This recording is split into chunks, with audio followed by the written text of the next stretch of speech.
Kapan itu terjadi gerhana yang berbetulan dengan wafatnya Sidi Ibrahim, putranya Rasulullah SAW, yakni di tahun 10 Hijriah, menjelang mau wafatnya Nabi, tahun 10 Hijriah. Terjadi pada hari Selasa, tanggal 10 Rabiul Awal, matahari terkena gerhana. Orang ramai bahwa matahari berduka karena kematian Ibrahim. Ini alamat gerhana matahari, ada kejadian orang besar yang tumbang ini, begitu. Dan ini dibantah oleh Nabi besar Muhammad sallallahu alaihi wa alihi wa sahbihi wasallam, di mana kata Nabi Yuna Muhammad sallallahu alaihi wasallam, inna syamsa wal qamara la yankashifani limauti Ibrahim, bahwa bulan dan matahari tidaklah terkena gerhana karena kematian Ibrahim. Tidak. Nabi bilang inna syamsa wal qamara ayatani min ayatillahi azza wa jalla la yankashifani li mauti ahad wala li hayatih fa idza ra'aitumuha fad'ullaha wa sallu hatta tankashifa. Sesungguhnya matahari dan bulan adalah dua tanda besar daripada tanda-tanda kebesaran Allah Subhanahu wa ta'ala. Dia tidaklah terkena gerhana disebabkan matinya seseorang, bukan juga karena lahirnya seseorang. Dia makhluk, ada yang mengatur. Bila Anda melihat terjadi gerhana, maka Anda berdoalah kepada Allah, kerjakan solat sampai akhirnya normal kembali. Inilah di antara dalil betapa kita diajarkan ketika terjadi gerhana, disuruhlah kita untuk salat, untuk salat.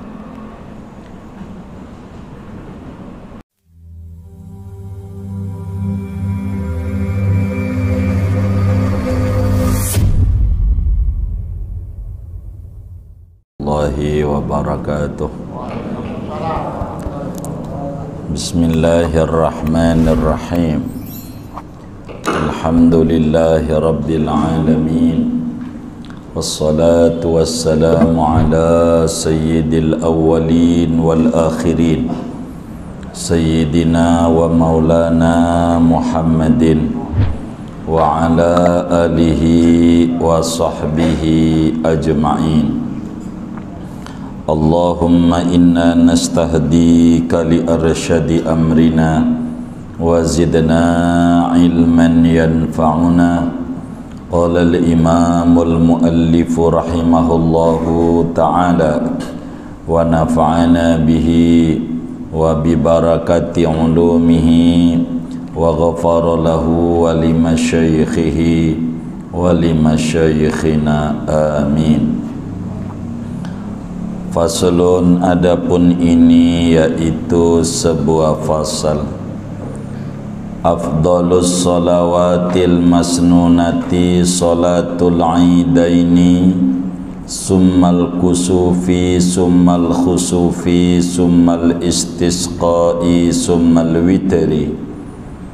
Adapun paling afdal dari segala macam solat-solat yang disunnahkan, yaitu solat 2 hari raya, summal kusufu, kemudian solat gerhana matahari, summal khusufu, kemudian solat gerhana bulan, summal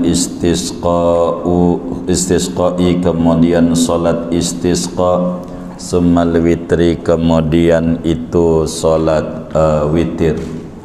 Wallahu a'lamu bissawabih.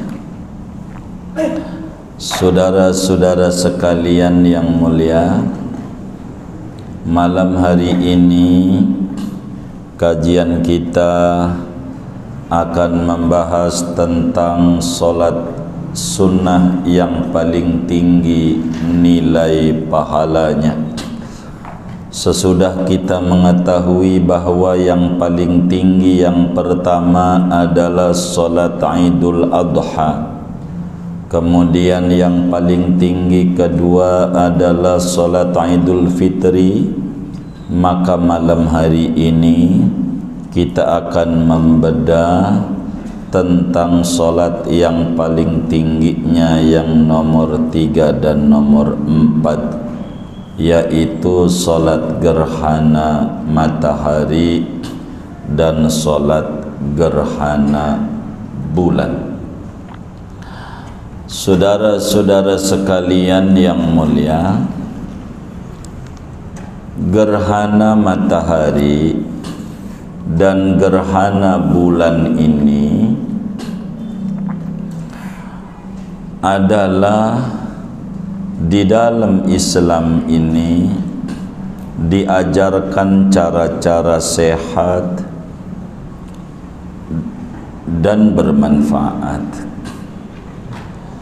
Tidaklah kemudian ketika terjadi gerhana bulan, gerhana matahari, perempuan yang hamil suruh ngumpet di kolong ranjang, takut anaknya hitam padahal babanya hitam, emaknya hitam, kalau putih dicurigai.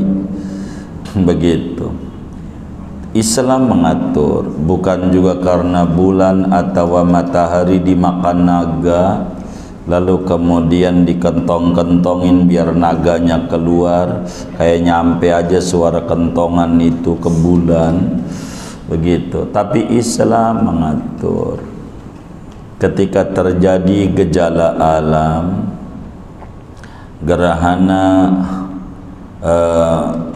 matahari, bila mana posisi bulan diapit antara bumi dan matahari sehingga bumi mengalami kegelapan, apakah seluruhnya namanya gerhana matahari total ataukah sebagiannya yang disebut gerhana tidak total, bisa cincin dan seterusnya. Sedangkan gerhana bulan, bila mana posisi bulan sejajar dengan bumi dan matahari sehingga bulan tertutup oleh bumi, tidak dapat pantulan cahaya matahari, sehingga kalaulah total tertutupnya namanya gerhana bulan total, kalau tidak total, tidak seluruhnya namanya gerhana tidak total. Itulah gerhana matahari atau gerhana bulan. Mulai kapan diajarkan tentang solat gerhana matahari? Solat gerhana matahari mulai diajarkan pada tahun kedua Hijriyah, kedua Hijriyah. Itulah gerhana matahari. Sedangkan gerhana bulan disyariatkan pada tahun kelima daripada Hijriyah, sehingga gerhana matahari urutannya yang ketiga dan gerhana bulan yang keempat daripada Idul Adha 1 dan Idul Fitri yang kedua. Berapa kalikah terjadi gerhana matahari di zaman Nabi Muhammad sallallahu alaihi wasallam? 8 kali terjadi gerhana sesuai dengan data ilmiah astronomi. 4 kali terjadi di periode Mekah dan 4 kali terjadi di periode Madinah. Sedangkan gerhana bulan terjadi di zaman Nabi 15 kali gerhana bulan.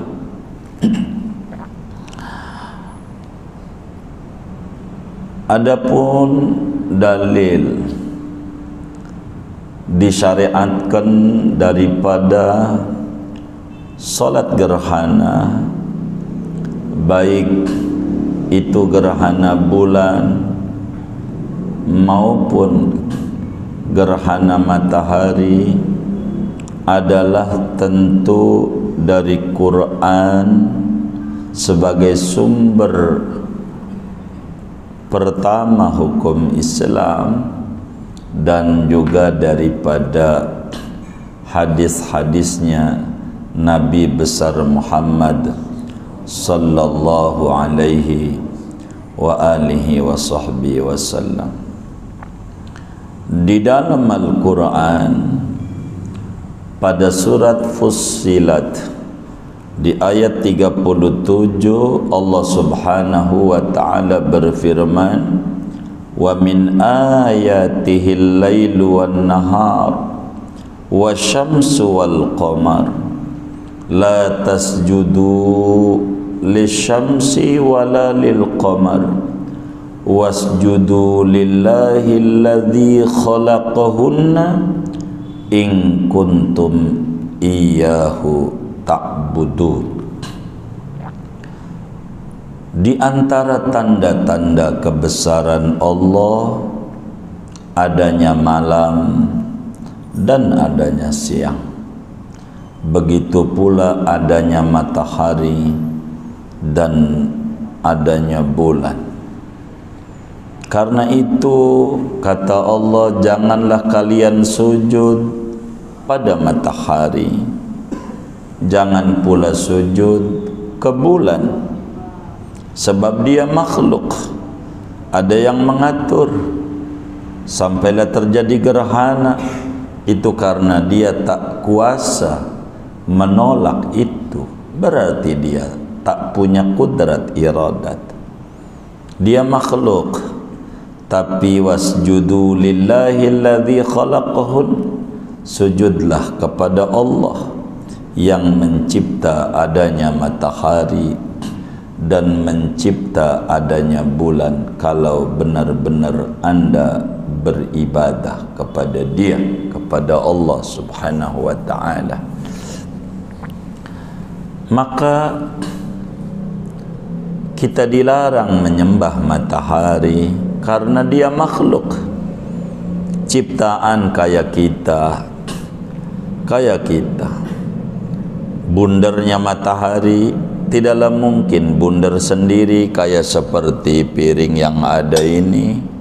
Ini berbentuk, kalau berbentuk bulat kayak begini, pastikan piring gak bisa ngebunderin sendiri. Ada yang menghendaki bentuknya bundar, bulat begitu. Begitulah matahari, begitulah bulan. Dengan bulatnya bentuknya, kalau udah ngomong bentuk, sembahlah yang membentuk, bukan daripada korban kebaikan yang membentuk. Itu salah kalaulah kita menyembah matahari. Kalau masuk matahari boleh saja. Kalau yang mereknya departemen store itu boleh, adem dia, adem, itu matahari. Begitu kalau yang kayak begitu. Jadi matahari itu terkena gerhana. Jadi kita tidak boleh nyembah dia. Begitu bulan. Dari sini ada ajaran disuruh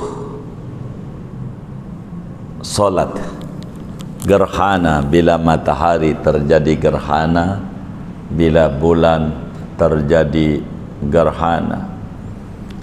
Demikian dijelaskan juga di dalam Sahihul Bukhari oleh Imamul Bukhari pun Imam Muslim meriwayatkan juga di dalam Sahih Muslimnya daripada sahabat Rasulullah sallallahu alaihi wasallam Sayyidina Mughirah bin Syu'bah radhiyallahu ta'ala an, kata beliau, in kasafatis syamsu ala ahdi Rasulillah sallallahu alaihi wasallam yauma mauti Ibrahim. Pernah terjadi, kata Sayyidina Mughirah bin Syu'bah, matahari terkena gerhana di zaman Nabi Muhammad sallallahu alaihi wa alihi wasallam, bertepatan, berbetulan di hari meninggalnya putranya Rasulullah sallallahu alaihi wasallam yang bernama Ibrahim. Nabi dari sekian banyak istri yang memiliki keturunan cuma 2 orang istri. Yang pertama Sayyidah Khadijah, 6 anak, 2 laki, 4 perempuan.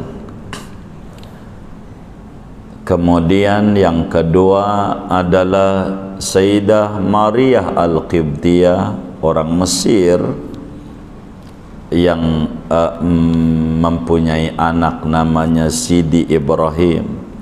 Mukanya percis mirip dengan Nabi Muhammad sallallahu alaihi wa alihi wasallam.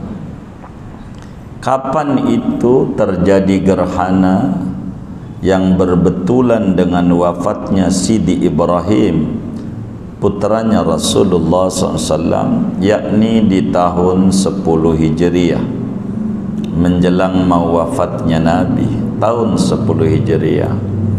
Terjadi pada hari Selasa tanggal 10 Rabiul Awal, matahari terkena gerhana. Orang ramai bahwa matahari berduka karena kematian Ibrahim. Ini alamat gerhana matahari, ada kejadian orang besar yang tumbang ini, begitu.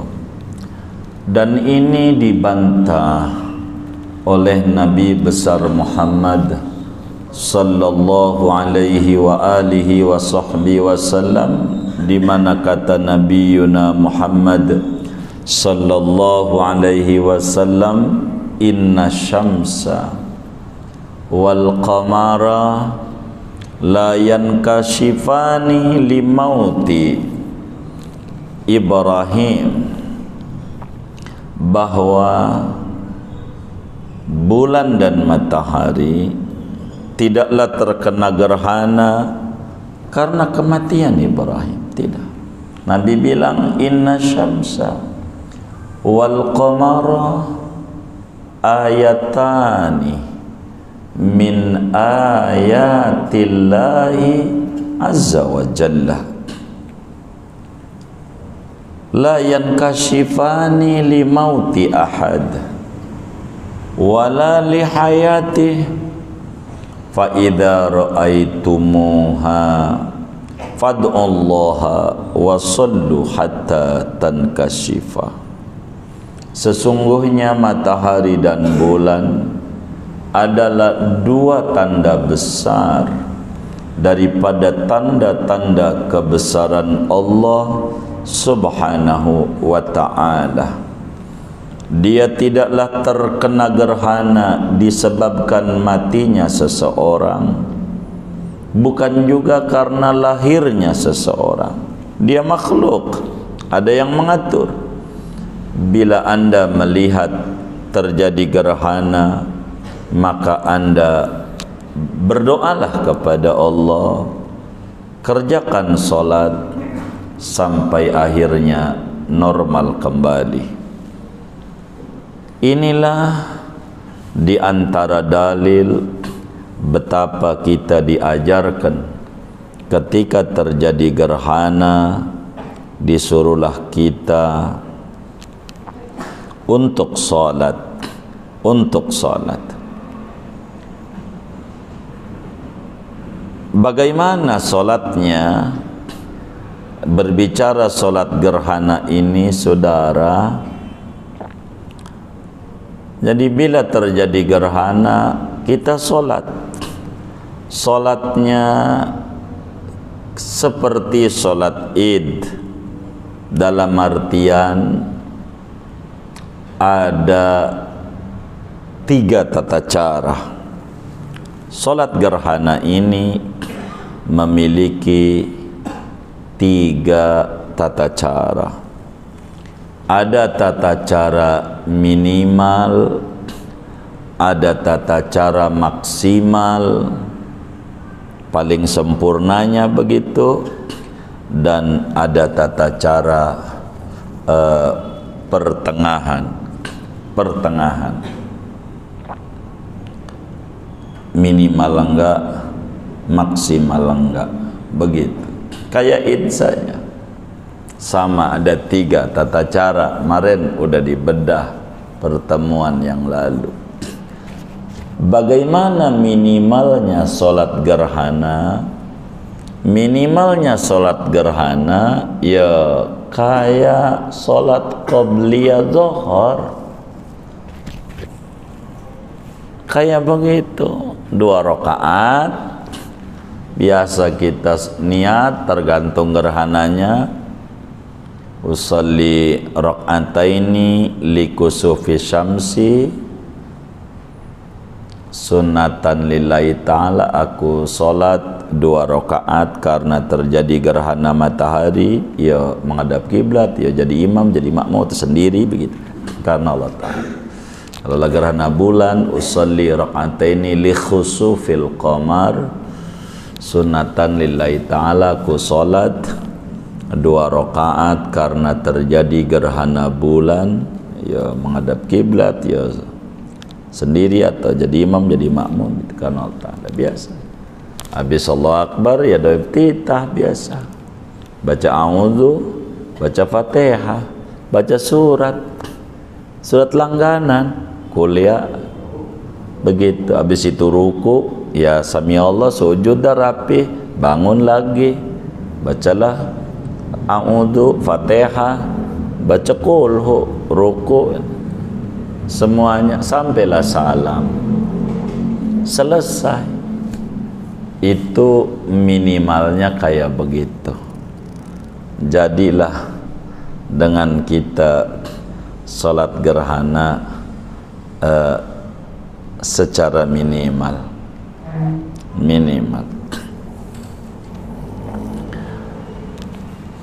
Lalu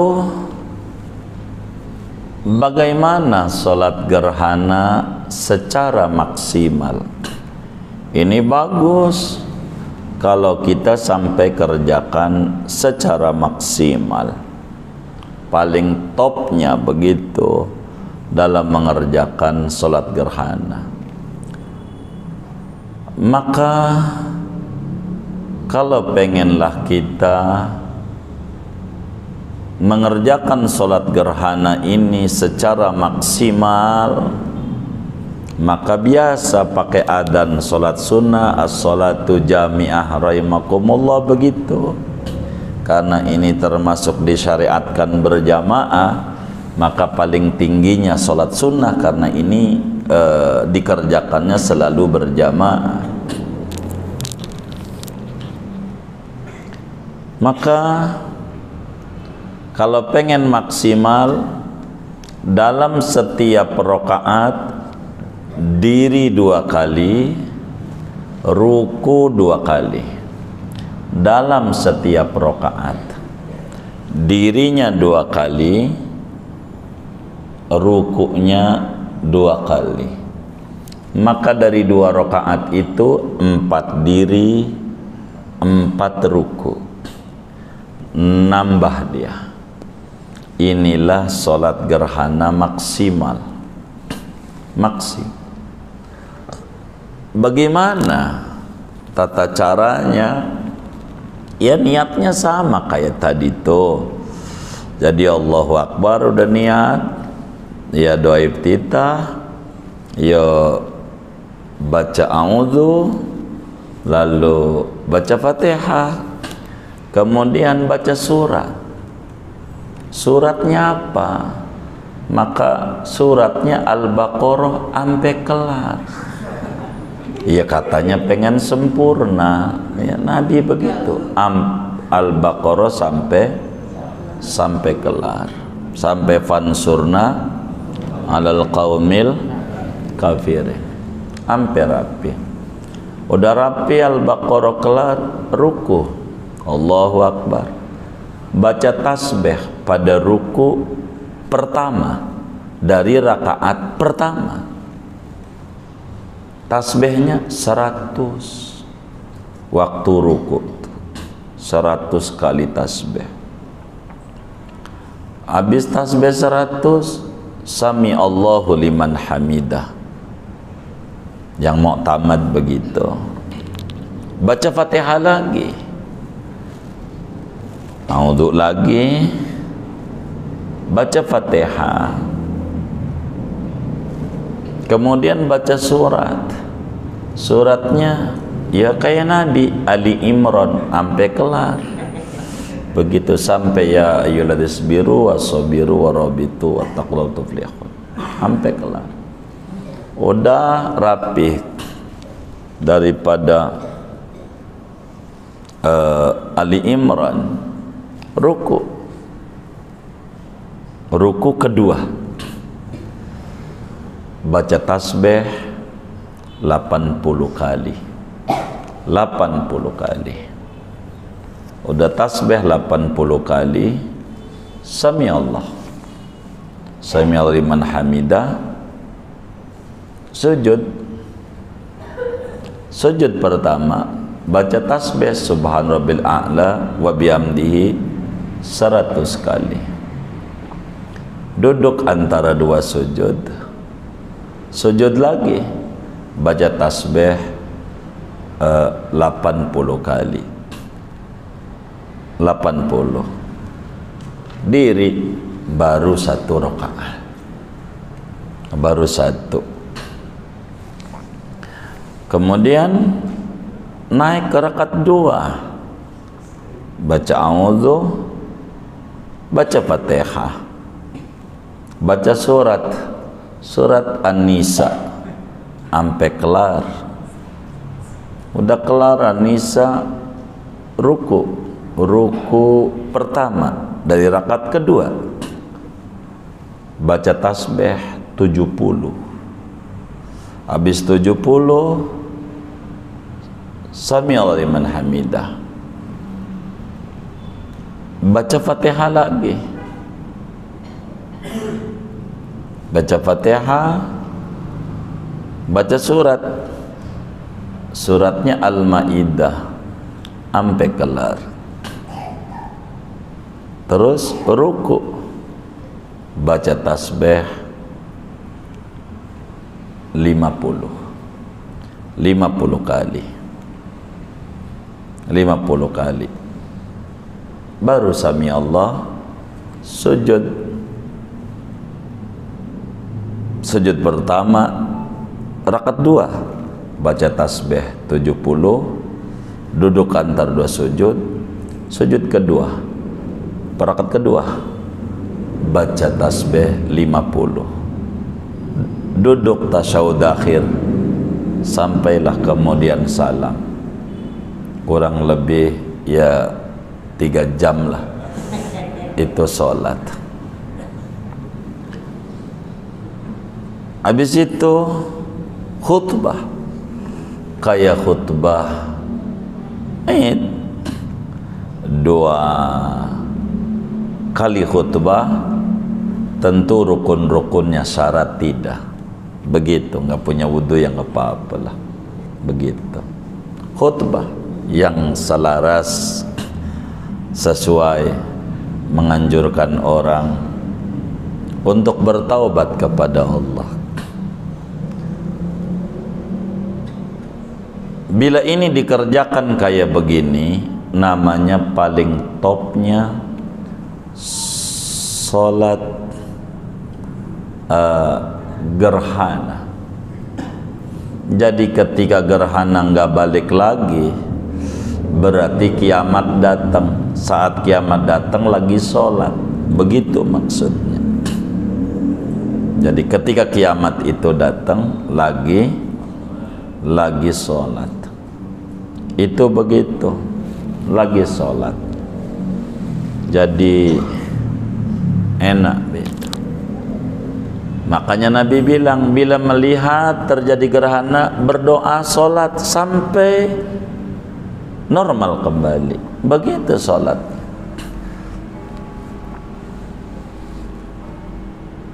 Ini namanya cara maksimal. Begitu. Udah pernah belum? Oh, belum. Saya aja belum. Sampai kayak gitu-gitu tuh. Karena itu hampir 7 juz. Begitu, 7 juz itu. Maksimal. Begitu. Itulah ilmu. Cara gerhana. Begitu. Ketiga, cara pertengahan. Pertengahan.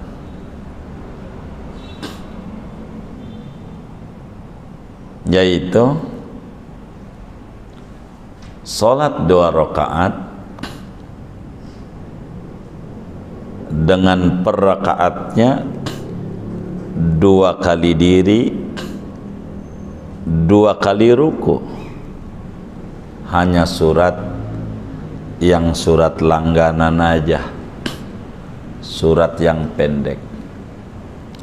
Jadi habis Fatihah baca surat Idza zulzilatil ardu zilzalaha. Selesai Idza zul, kemudian ruku, baca tasbih dah 11 tasbihnya 11 kali. Begitu, 11 kali. Udah tasbih 11, kemudian diri lagi sambil menahmidah, tapi diri baca Fatihah. Habis Fatihah lalu baca surat wal adiyati dhabha. Begitu. Habis itu ruku, baca tasbih 9 kali. 9 kali. 11 lebih bagus. 9 itu yang praktek amaliyah para guru. 9. Ini namanya 2 diri 2 ruku. Sami Allah.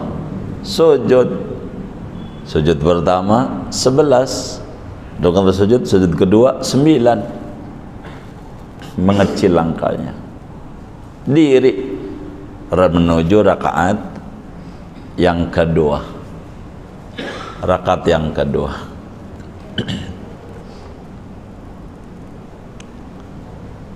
baca Fatihah, baca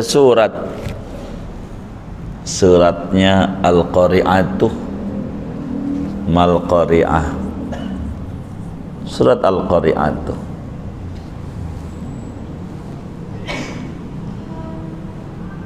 Habis Al-Qari'atuh ruku, baca tasbih. Rakaat kedua, ruku pertama nih 7 Sami Allah, baca Fatihah, baca suratnya Al-Hakumut, ruku, baca tasbih 5, 11, 9, 7, 5. Semuanya tuh model rukunya 4, sujud 4 kali kan jatuhnya. Kayak begitu. Ya, Sami Allah sujud. Jadi sujudnya begitu, 7, 5. Begitu. Ini rada bentaran, tapi enggak bentar banget. Tengah-tengah. Habis ini khutbah. Dan biasanya amaliyah para masyayikh kayak begitu tuh, begitu. Jadi enggak panjang-panjang amat, kayak begitu. Salat tuh gerhana. Jadi bila terjadi gerhana, maka kita kudu salat, doa. Begitu. Kalau nggak bisa berjamaah sendiri, saya lupa, udah kayak qobliyah dohor aja, yang penting jadi. Begitu. Jadi nggak apa-apa, nggak mesti maksimal. Kalau sendiri, yang nggak usah khutbah, yang naikin dia, yang khutbah dia, yang muterin kotak amal dia juga, yang ngisi dia juga yang ngisi ya. Ini siapa yang ini gitu. Salat gerhana adalah salat yang punya sebab berbarengan. Bila mana kita belum ngerjain, udah habis gerhananya dan normal kembali, udah nggak ada sholat lagi, liau, nunggu ada gerhana. Kalau udah terjadi gerhana, tapi kalau lagi sholat, saking lamanya sholat, kemudian gerhananya berhenti, udah habis, ya masih terus sholat, masih terus, begitu sampai rapi, begitu. Dilihat saja biasanya di negara kita, bijak pemerintah bagian ini, Kementerian Agama ngumumin biasa terjadi gerhana, mulai gerhananya jam sekian, sekian lewat menit sekian, detik sekian, berhabisnya sekian. Kalau puncak gerhananya, kalau total gitu, jam sekian. Ini kalau belum terjadi gerhana kita nggak boleh.